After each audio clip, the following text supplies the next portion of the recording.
ముఖ్యంగా గమనించాలి. మొట్టమొదలు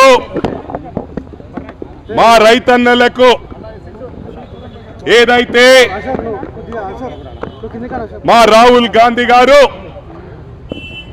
మా అన్న గౌరవ ముఖ్యమంత్రి రేవంత్ రెడ్డి గారు రుణమాఫీ చేస్తానన్నాడో అదే దిశలో పోతా ఉన్నాము.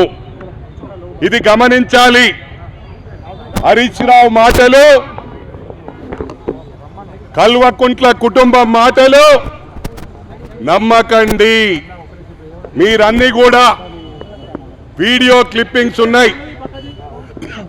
మాజీ గౌరవ ముఖ్యమంత్రి కేసీఆర్ గారు ఏమన్నారంటే ఈ రుణమాఫీ ఏదైతే రాహుల్ గాంధీ గారు చెప్పిండ్రో మరి అదే విధంగా రేవంత్ రెడ్డి గారు చెప్పిండ్రో జీవిత కాలంలో కూడా వాళ్ళతో సాధ్యపడదని చెప్పిండ్రని చెప్పి కూడా ఈ సందర్భంగా తెలియజేస్తా ఉన్నా.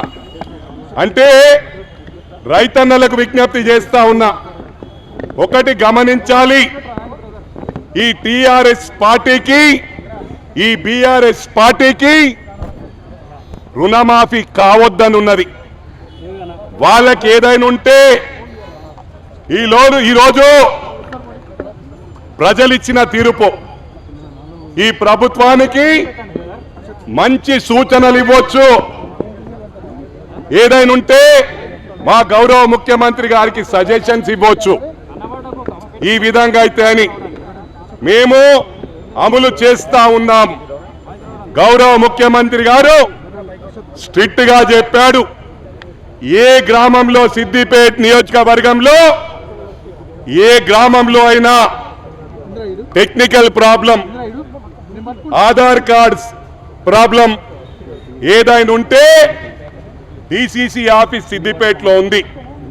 తుమ్కుంట నర్సారెడ్డి గారు అధ్యక్షులు, జిల్లా పార్టీ అధ్యక్షులు, మీరు నేరుగా ఆ ఆఫీస్కు రావచ్చు. మరి అదే విధంగా నియోజకవర్గ ఇన్ఛార్జ్ హరికృష్ణ గారి క్యాంప్ ఆఫీస్ ఉంది. అక్కడ కూడా మనుషులు ఉంటారు. మీరు ఏ గ్రామంలో అయినా సిద్దిపేటలో రైతన్నలకు ఇబ్బంది ఉంటే అక్కడ తెలియజేయండి. వెంటనే నాతో పాటు ఇక్కడ మెదక్ జిల్లా కానీ అదేవిధంగా సిద్దిపేట జిల్లా కానీ రెండు జిల్లా వాళ్ళం ఓ కుటుంబ సభ్యుల్లా ముందుకు పోతా ఉన్నాం. ఎవరికి సమస్య ఉన్నా అందరు ఇన్ఛార్జ్లు, నియోజకవర్గ ఇన్ఛార్జ్లు ఆ నియోజకవర్గంకి వస్తారు. ఎవరు అందుబాటులో ఉంటే వాళ్ళు వెంటనే మీరు తెలియజేసిన వెంటనే నెక్స్ట్ డే ఆ గ్రామానికి వచ్చి వాళ్ళ సమస్య పరిష్కారం చేస్తానని చెప్పి కూడా మరి అది కూడా గమనించాలి. రేవంత్ అన్న గారు రాహుల్ గాంధీ గారు ఏవైతే గైడ్ లైన్స్ ఇచ్చిండ్రో దాని ప్రకారం 100కి 100 అమలు చేస్తామని చెప్పి కూడా ప్రజలందరికీ మా రైతన్నలకు విజ్ఞప్తి చేస్తా ఉన్నా. ఈ హరీష్ రావు ఈ అరాచక పాలన 40 సంవత్సరాల నుంచి సిద్దిపేటలో కాదు ఒక వెలుగుతా ఉన్నారు. నిన్న చాలా మంది సిద్దిపేట నియోజకవర్గం నుంచి నా పాత మిత్రులు, ఎందుకంటే నేను ఎప్పుడు కూడా పార్టీలకు అతీతంగా పనిచేసేవాణ్ణి. టిఆర్ఎస్ పార్టీ వాళ్ళు అన్ని పార్టీల వాళ్ళు ఫోన్ చేసి అరే మీరు వెంటనే సిద్దిపేటకు వస్తుండ్రంట, వీళ్లకు ఆ అంటే ఓ అంటే సిద్దిపేట మీద పడుతున్నారు, కారం పొడి జల్లుండ్రి, రాళ్ళు కొట్టుండ్రి అని చెప్పి హరీష్ రావు చెప్పిండని చెప్పి కార్యకర్తలు చెప్పిండ్రు. నేను అడిగాను మీరేం చేయదలుచుకున్నారని. అన్నా మమ్మల్ని వాడి కడిగి పిప్పి తీసేసిండ్రు, ఇంకేమొచ్చేటట్టున్నాము మీ దృష్టిలో పెడుతున్నా.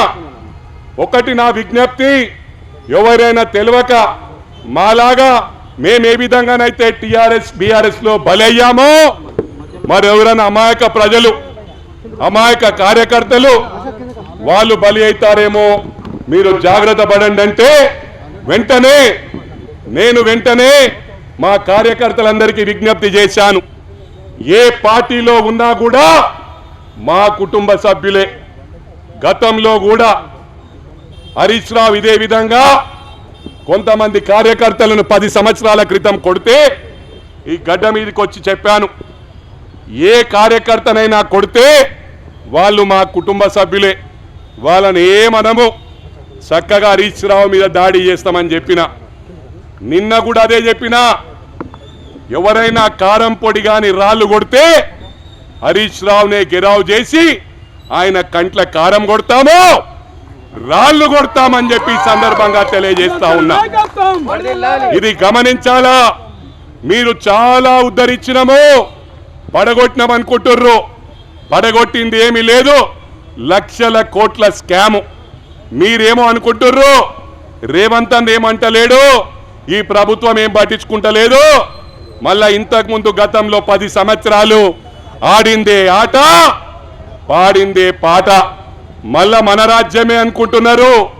సవాలే లేదు. మీరు జైలుకు పోయే వరకు ఈ రేవంత్ రెడ్డి గారు నిద్రపోరు, మా కాంగ్రెస్ కుటుంబ సభ్యులు నిద్రపోరు అని చెప్పి సందర్భంగా హెచ్చరిస్తా ఉన్నా.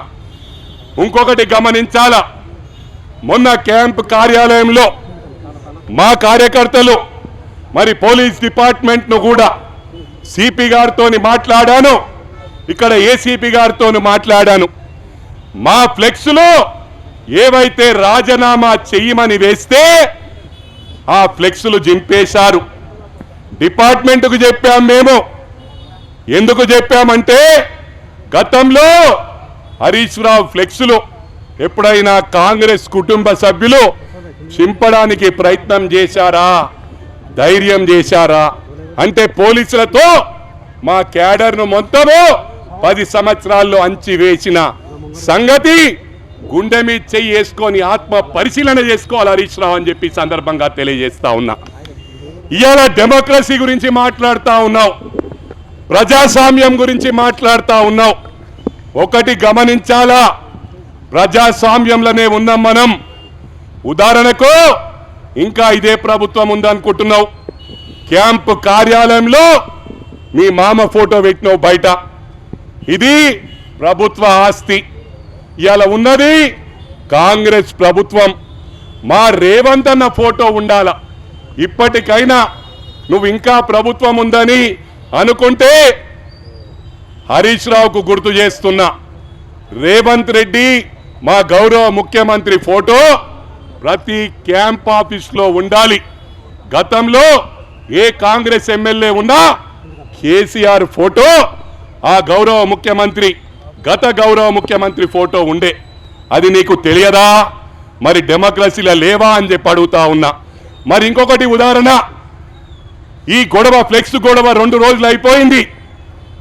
మా కార్యకర్తలు ఏడుస్తా ఉన్నారు. నేను బెంగళూరులో పెళ్లికి వెళ్ళిన 2 డేస్ తర్వాత వస్తా, తప్పకుండా రాఖీ పౌర్ణమి రారు, మిమ్మల్ని ఇబ్బంది పెట్టకుండా 20 తారీఖు నాడు తప్పకుండా వస్తా అని చెప్పిన.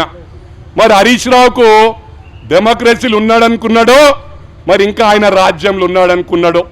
పర్మిషన్కు మేము ఫస్ట్ పెట్టినాం, డీజీపీ గారికి ఈ రోజుకు పర్మిషన్ పెట్టాము, మేము కార్యకర్తలను కలవనున్నాం. మరి అదేవిధంగా రాజీవ్ గాంధీ గారికి, అదేవిధంగా మా రేవంత్ అన్నకు పాలాభిషేకం చేస్తామని చెప్పిన. అయితే ఇదే రోజు హనుమంతరావు మైనంపల్లి మొత్తం జిల్లా వాళ్ళంతా లీడర్లు ముఖ్య నాయకులు వస్తున్నారు. మరి మేము కూడా పర్మిషన్ పెడదామని చెప్పి, మరి ఎంతవరకు న్యాయం అని చెప్పి ఈ హరీష్ రావుని అడుగుతా ఉన్నా. కార్యకర్తలకు విజ్ఞప్తి చేస్తా ఉన్నా, ఉద్యమకారులు ఎందరో బలైపోయినరు. ఉద్యమకారులు మరి నా గురించి అడగండి, వాళ్ళ సావులకు పెళ్లిలకు నేను హెల్ప్ చేసిన, గుండె మీద చేసి ప్రమాణపూర్వకంగా తెలియజేస్తా ఉన్నా.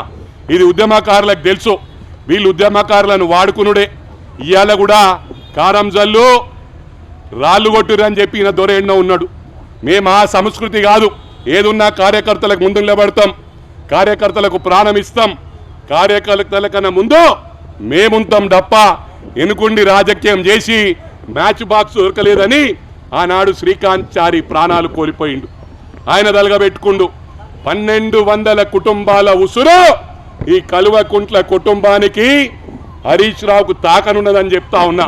మరి అదేవిధంగా రంగనాయక్ సాగర్ పేరట అక్కడ పేద రైతులది భూమి కొనుక్కొని ఫామ్ హౌస్ చేసుకున్న ఘనత ఈ హరీష్ రావు అని చెప్పి సందర్భంగా తెలియజేస్తా ఉన్నా.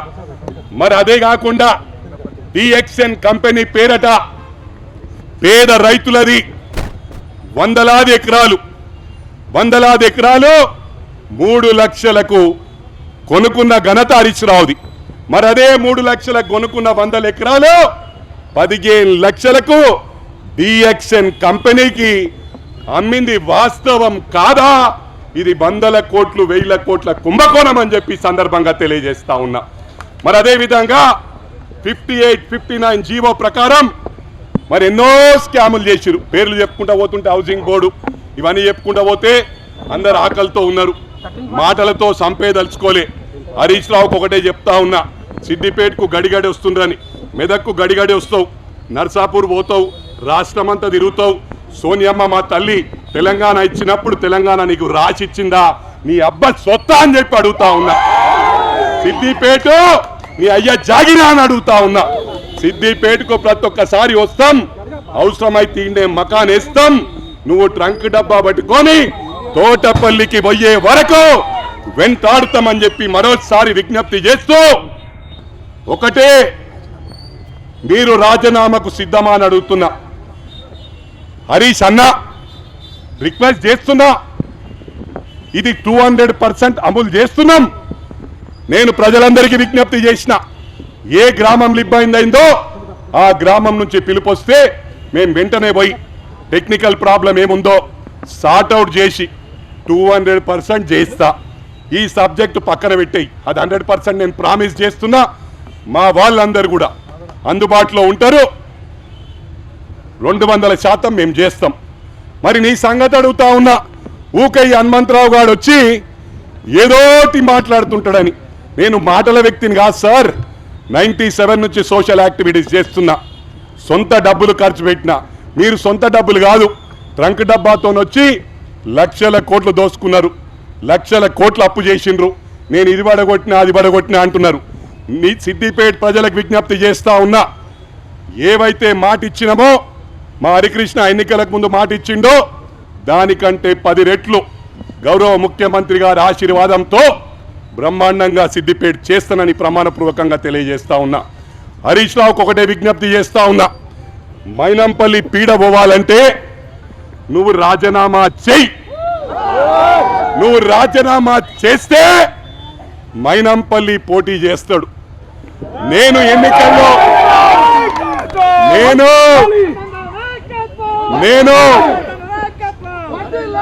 నేను ఎన్నికల్లో ఓటమి పాలైతే ప్రమాణపూర్వకంగా ప్రామిస్ చేస్తున్నా, సోషల్ సర్వీస్ చేస్తా, మా నాయకుల కోసం తిరుగుతా. కానీ నేను రాజకీయాల మళ్ళీ ఉండా, పోటీ చెయ్యా.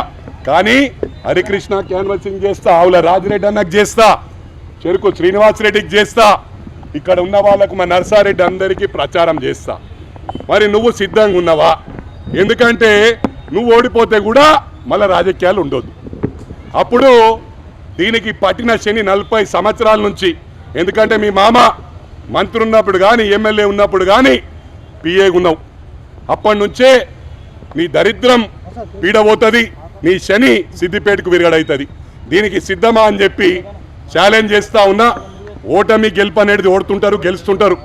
5 క్రికెట్ మ్యాచ్లు ఆడితే 3 సెంచరీలు కొడతాం, 1 డక్అవుట్ అవుతాం. నేను డక్అవుట్ కావడానికి సిద్ధం, సెంచరీ కొట్టడానికి సిద్ధం. నువ్వు సిద్ధమా అని అడుగుతా ఉన్నా. గతంలో కూడా నేను నెల రోజులు స్పీకర్ గారికి తిరుపతికి వెళ్ళి కిరణ్ కుమార్ రెడ్డి గారు స్పీకర్ ఉన్నప్పుడు నేను నా రాజీనామా సమర్పించి మన హరీష్ రావుకు ఛాలెంజ్ చేసిన, నువ్వు కూడా రాజీనామా చేయి, అమరవీరుల కుటుంబాలకు నా మెదక్ నుంచి పోటీ చేసే అవకాశం ఇస్తా, నీ సిద్దిపేట నుంచి పోటీ చేసే అవకాశం నువ్వు ఇయ్యమన్నా. నెలన్నర ఆపినాక ఇక ఆయన ముందుకు రాలే. దండం పెడుతున్నా అన్న, నా పీడ నీకు పోవాలంటే నువ్వు డేర్ చేసి ముందుకు రా. నీకు పూర్తి కాన్ఫిడెంట్ ఉంది కదా, ఎంతో సర్వీస్ చేసినావు కదా. రిక్వెస్ట్ చేస్తున్నా, ఈ రాష్ట్రంలో రాజకీయాల్లో మైనంపల్లి అన్న హరీష్ రావు అన్న ఇద్దరే ఉండాలి, ఇద్దరు ఒక్కడు ఉండాలి. మైనంపల్లి అని ఉండాలా, హరీష్ రావు అని ఉండాలా. జై కాంగ్రెస్.